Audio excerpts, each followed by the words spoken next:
here. Right, there's one contentious or controversial subject that I think has sort of plagued this channel since the very early days, back in 2017. And I don't respond to the comments anymore, I just leave a like, because when you try to enter into a conversation with people about this subject, it just opens up a whole can of worms like climate change or electric cars. And that is the topic of tubeless or tubed motorcycle tyres. A lot of people see tubeless tyres as superior to tube tyres. Now, I think it's safe to say that there is a preference for tubeless tyres, but when you actually get down to the nuts and bolts of it in a conversation, the main reason that sort of comes up, the one common denominator for the preference of tubeless tyres, is that they're easy to repair at the roadside. You don't have to take the wheel off and, remove or at least unbead the tyre from one side to get an inner tube to repair it. It's just a quick DIY plug kit and you're off again, which is true, but that sort of repair comes at a huge cost that a lot of people seem oblivious to, and I'll get into that later in the video. Now, both types of tyre, tubed and tubeless, both have the pros and cons. I personally don't have a preference for either. I'm happy with whatever comes on the bike, and I think in some ways I've been lucky, but over 40 something years of motorcycling, I've never found that one was in any way inferior to the other or superior to the other. They're just tyres, they both function pretty much in the same way. Now, the motor car industry adopted tubeless tyres long before the motorcycle industry did. They started to abandon spoked rims, I think, in the late 1930s, and by the end of the 1950s they'd realised that actually with that type of wheel you don't necessarily need to have a tube, which is, an added expense. It's more time sort of fitting it and getting the car up and running out of the factory, and it possibly even saved some weight as well as money.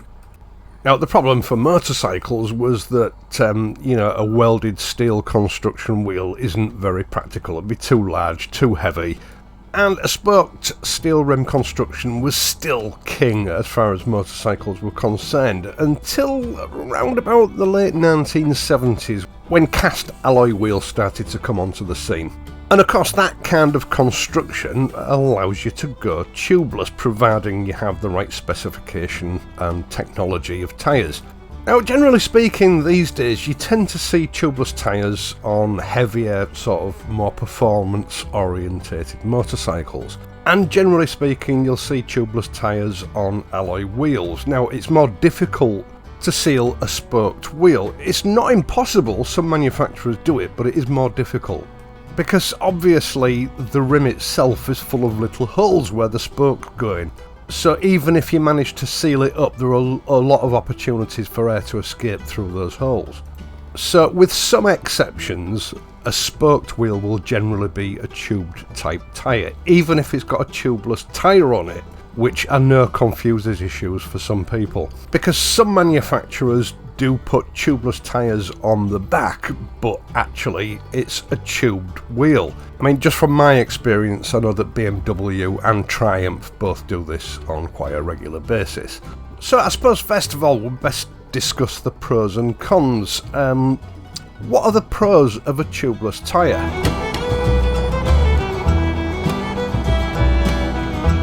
Well, for a start, it's less complicated because you don't have an inner tube, which also has the advantage of making it a little bit lighter. It also runs a little bit cooler for reasons that I'll go into in a moment with tube tyres.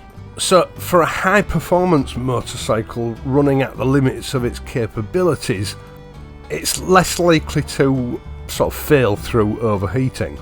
Although personally, I think that's a bit of a moot point for your average road rider. Another advantage is that in the event of a foreign object entering the tyre and causing a puncture, you're less likely to get a complete blowout. You're more likely just to encounter a slow deflation. Or better still, if it's something like a nail or a screw, the tyre might actually continue to hold air enough for you to get home.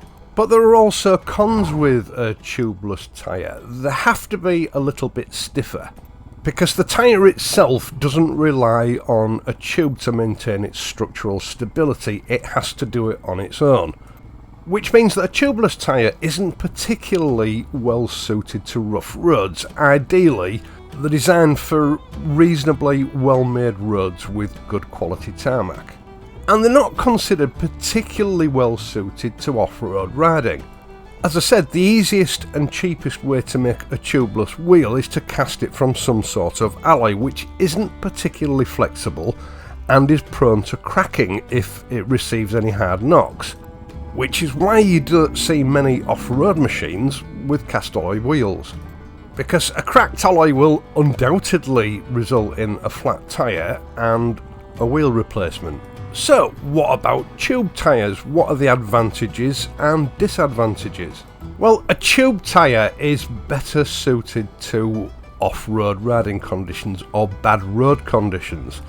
Because it uses a tube for its structural stability, you can afford to make the tyre a little bit more flexible. Also, the rim of the wheel doesn't need to be so thick and robust, so you can use a material like alloy or steel that will flex without fear of the tyre deflating if there's enough flex for the bead to break, albeit momentarily, because it's the tube inside the tyre that holds the air. But it's also well suited for good quality roads. And on good tarmac, 99% of riders wouldn't be able to tell the difference between tubed and tubeless tyres in reality. Now, the disadvantage of a tube tyre is that it's a little bit more complicated because you've got the additional tube in there. It's also likely to be a little bit heavier, although that can be mitigated with a lightweight spoked wheel. They also tend to generate a little bit more heat than a tubeless tyre. Obviously, you've got two materials. You've got the rubber carcass of the tyre and a very flexible rubber inner tube. Now, these two different materials are going to rub against each other during the normal sort of riding action of the motorcycle, and the friction produced by that will generate heat. Having said that, although I will count it as a negative because, you know, this is what most manufacturers and authorities on tyres say, I'm not sure it's a bad thing if you live in a temperate climate.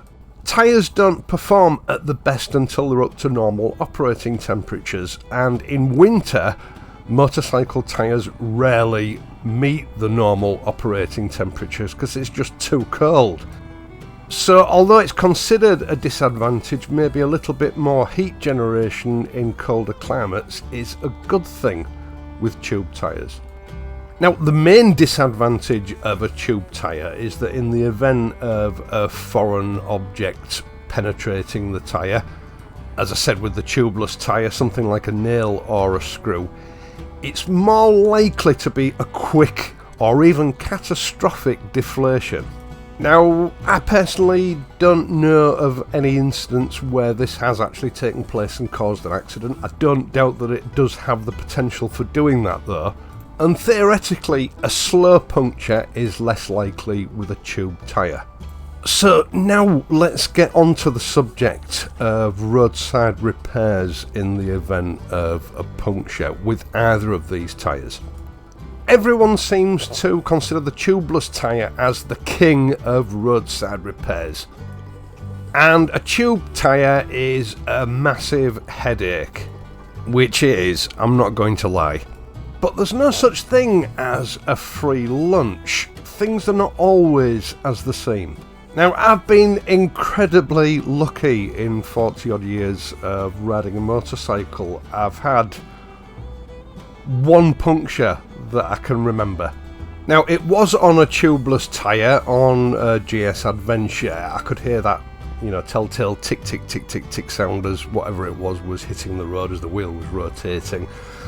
I'd hoped that it was just a stone caught in the tread, but when I got home, and it did get me home, I found that it had a really great screw stuck in the tyre. Now, I took the wheel off, slung it in the back of the pickup that I had back in those days, took it down to the nearest motorcycle repair shop and asked them to repair it with a view to picking it up later that day.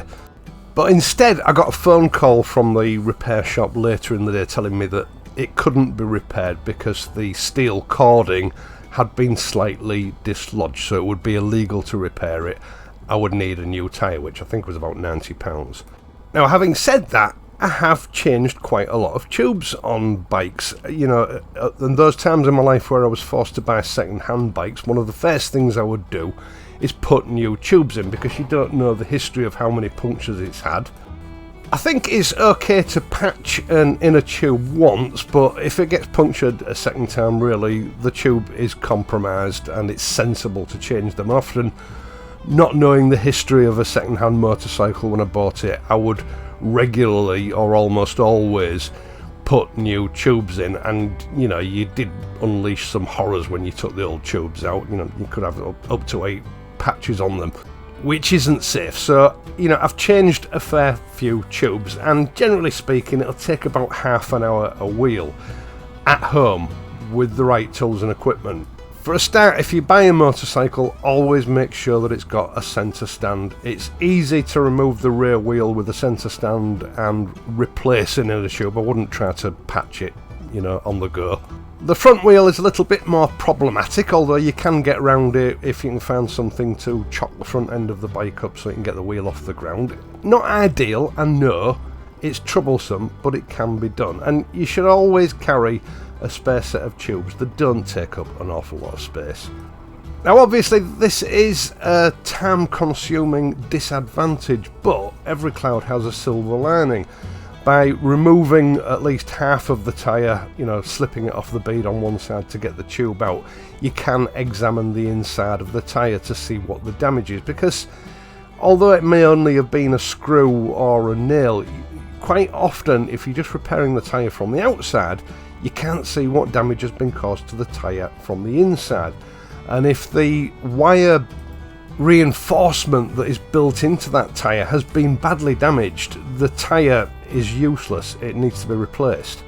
And once it's broken away from the rubber moulding of the internals on the tyre, it's going to rust, because tyres do build up moisture inside. And there's a potential for catastrophic failure at some stage in the future. It's exactly the same with tubeless tyres. And this is where the pitfall of a roadside tubeless tyre plug kit comes in. People usually buy the cheapest ones that can get their hands on from eBay or Amazon. They may or may not have a warning on them, but the more reputable makes do have a warning on them. Because in the UK and Europe, these are only considered a temporary get-you-home repair. For a punctured tubeless tyre to be repaired and to remain legal, it has to meet British standards, and that British standard is BSAU 159. Now, the required standard for Europe obviously will have a different denotation, but it will amount to more or less the same thing.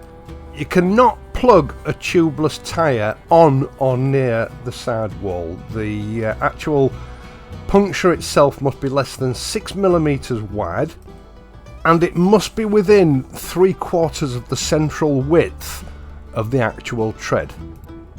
So, as I've said, if it's on the outside of the tread or it's on the sidewall of the tyre, you cannot repair it. If it's bigger than 6mm, you cannot legally repair it.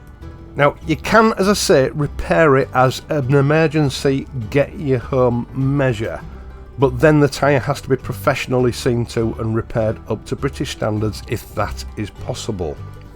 Now, when it comes to repairing these tyres with a plug, it must be plugged from the inside with a combination packed, which looks a bit like a carpet tack, but it's made out of rubber.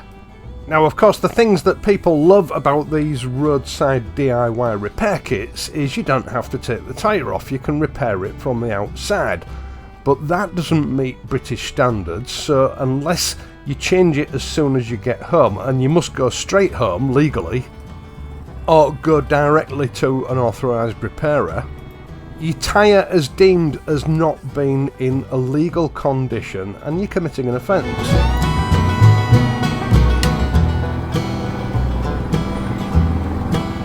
Now, I've had this conversation with people in the comments countless times. A lot of people don't realise this. They think that the DIY roadside kits are legal, you can repair it right away and forget all about it. And I've had anecdotal stories of people, you know, with repairs that are 3, 4, 5 years old, and I don't doubt it. I'm sure the technology is very good, but it's not legally recognised in a lot of countries as a permanent legal repair. But one of the big chokers with these DIY roadside repair kits is that by using it, you very probably consigned your tyre to the bin in legal terms, because your average professional tyre repair centre will likely refuse to re-repair that tyre once you've messed with it. Now, for a start, because you've repaired the tyre from the outside only, you've got no idea what the internal damage is.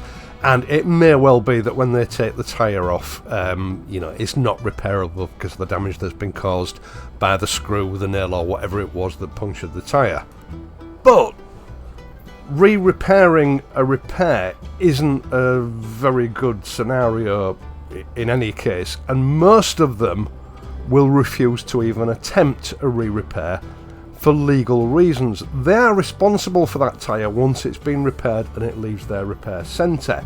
If that tyre fails at a later date, the blame could be put on them, and it may be very difficult for them to prove that it's not their fault. So they will simply refuse to touch it and just offer to sell you a new tyre. And that is the only remedy that they're likely to offer to you. Now, I can't practically research what the laws are in every country. Some countries may not have any regulations regarding these DIY repair kits. It may be legal to continue using them as a permanent solution. I don't know. But irrespective of where you live, be aware that if you use one of these kits, you are very probably compromising the safety of that tyre. A compromise that may well rear its ugly head at some time in the future. And in any event, be prepared for the fact, or factor in the fact, that if you do on one occasion use one of these repaired kits at the roadside on your tyres, you're going to have to be prepared to replace the tyre. Now, as I've said, a lot of the more reputable suppliers of these kits in the small print do sort of make a legal declaration as to the limitations of these kits.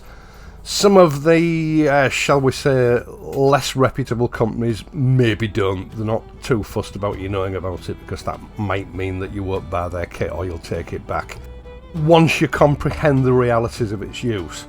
And I also know that from what probably, well over 100 conversations that I've had in 7 years running this channel with people, a lot of them don't even bother to read the fine print, so they're totally unaware anyway.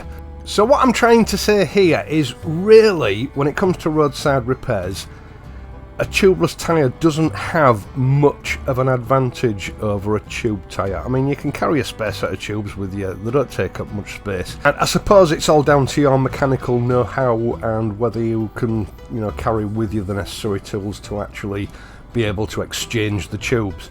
But you're in no worse situation than you are if you have a tubeless tyre, even if you have a DIY repair kit with you. It's swings and roundabouts, the end result is going to be very similar. Now, to anybody watching this video for whom, you know, this is a question they want answering, the best thing you can do is get on your local government website, wherever you are in the world, and check to see what the regulations say so that you know where you stand. And in any event, it's very probably a good idea to be a member of a roadside assistance organisation, you know, the RAC, the AA, Green Flag.